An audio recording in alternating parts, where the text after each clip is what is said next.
Hi, if you don't know who I am, my name is Liam and I'm here to distract you from life, and today I'm here to talk to you about 13 reasons why the Netflix series. Now, you might be wondering why I'm holding a bunch of books, and the reason why I'm holding a bunch of books is because I actually watched this season series a while ago, and I had to write a bunch of notes because I knew that I was going to be doing this video later, and these are the notes. So, where do I even begin? I have a book for that. So, I want to talk about Alex a little bit. So Alex is a character in this show that I thought was very interesting. I thought it was a very interesting point because when you first see him in the cafe, you're like, oh, this is our gay character, right? I'm here for this. But, oh my God, didn't it just check my privilege? Because I was there going, oh, this is our gay character, you know, blonde hair, thin boy, done, you know, I'm right in the stereotype boat. Liam, apparently you're, you know, what's the problem with society? And didn't I just get a slap in the goddamn face? He was definitely not our gay character at all. And our gay character was the one that you didn't think would be the gay character.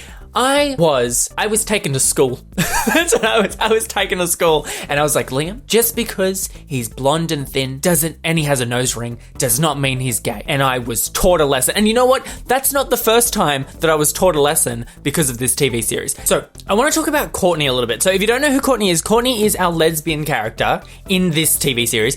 And so when we first find out that she's a lesbian, there is this scene where we see her with her two dads, and this was when I was taken to school again, because the first thing I thought was, oh great, thanks for that. Thanks for giving the one gay character, because we didn't know Tony was gay this time. The one gay character in this show so far is a lesbian and she has two gay dads. Thanks for projecting that onto the world, that if you have two gay dads, you become gay as well. And that was the first thing I thought, and I was like, oh, okay, so this is what's happening. This is the thing and then... Christ, Courtney, you've got two gay dads. Yeah. And I have since I was in preschool, when no one had gay dads. Do you have any idea what that's like? Even now. I mean, what if I were? What do you think everyone would say? She's got two gay dads, that's why she's... And my dads, they've taken so much crap my whole life for being gay and then for being dads, and I just can't... I couldn't do that to them. Wasn't I just told to take several seats later?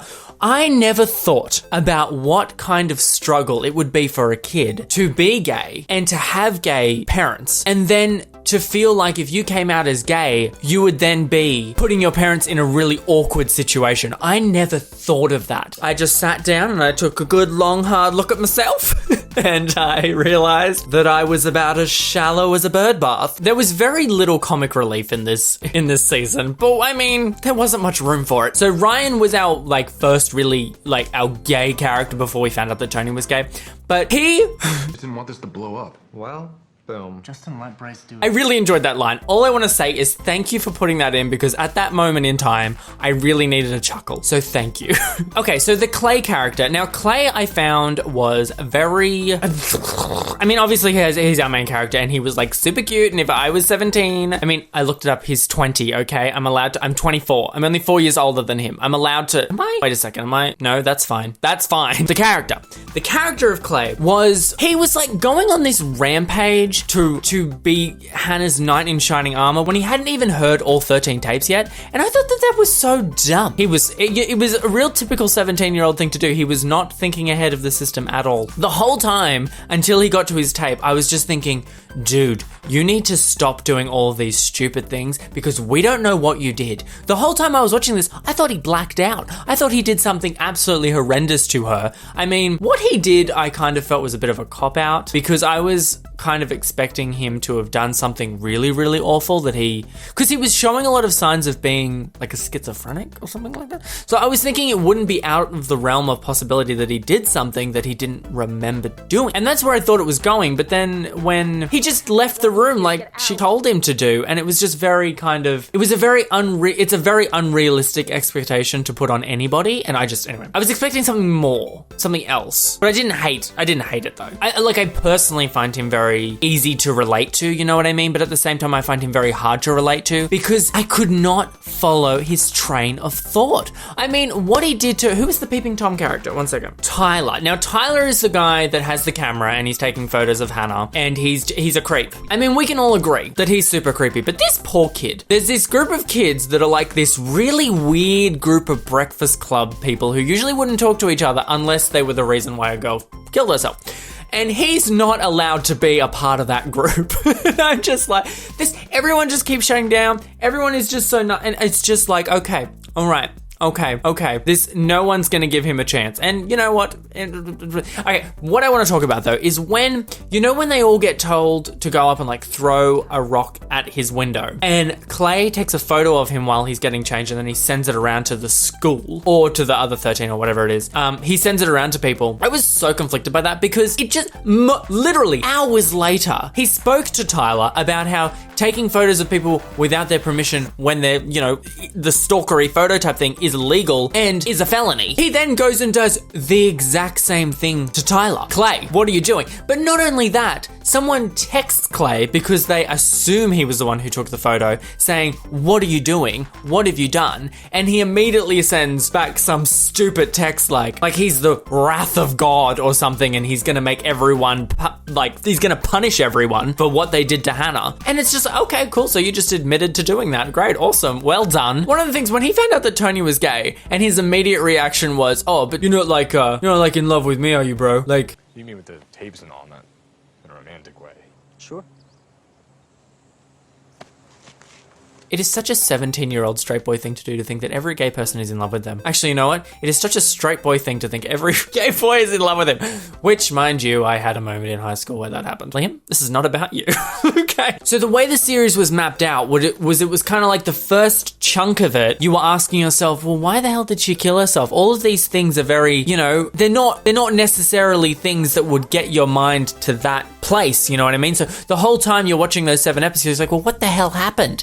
And then it's kind of like it left all the really serious, dark, heavy stuff to the people who stuck around long enough to get to there, you know what I mean? And it was only until those last couple events happened, you know what I mean? I don't really want to, but until those last events happened that you could kind of go, okay, I gotcha. But even then, I felt like the character of Hannah was so strong. I felt like her personality was so strong that she wouldn't have allowed all of that stuff to affect her in the way that it did. I feel like her ultimate end came because she just realized that this is how she was seeing the world right now, that there was no way for it to ever be any better, and that in her mind, it was a logical decision to just close the book now. And that is a really eye-opening look into the mind of someone who is having suicidal thoughts, because they don't know that the world is so much bigger than outside of high school petty drama. I mean, the darker, really bad illegal stuff is a whole other kettle of fish.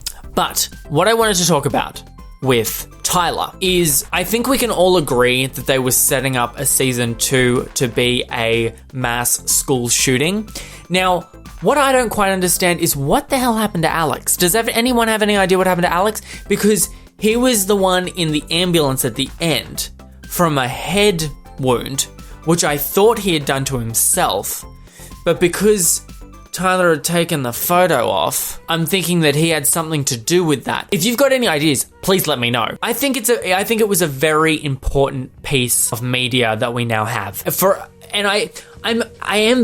me know what you think, but I am very conflicted about whether or not I do want a lot of 17, 18-year-olds to see this, or if I don't want them to see it. My sister does not want teenagers to see this. And I am kind of along the mindset where I'm like, well, it is kind of good in a way for them to see this because it's a bit of a reality tick.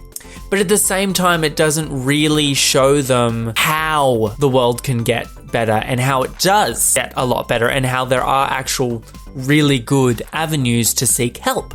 It doesn't do that. So I'm very conflicted. Let me know your thoughts. But overall, I very much did enjoy this series. I'm very interested to see what the next one is because they definitely were setting that up. I'm worried. I'm very concerned. Anyway, guys, my name is Liam. If you are new here, there is this little teeny tiny button just below this video that says the word subscribe. If you hit that button, you'll be notified every single time I make a video. Isn't that amazing? On this channel, I generally make a lot of review videos, and I make videos that I am just talking about my life. I'm doing fun things that hopefully you will enjoy and be a part of. I am going to be doing not a react video, but I'm going to be listening to a very particular ASMR video coming up next Wednesday, so stick around for that. And if you do enjoy RuPaul's RuPaul's Drag Race, I make videos every Saturday on the new season 9. If you want to hear my thoughts on the queens, you can totes do that. And I usually ask you guys to hit the like button around the 1 minute mark, but because this season's a bit, I don't really want to break the flow of that. I'm just going to ask you now, if it's blue, if it's grey, would you make it blue? Anyway, guys, I hope you enjoyed this. Yeah, I'm not sick, by the way. I'm not a zombie. I just am. I look amazing, frankly.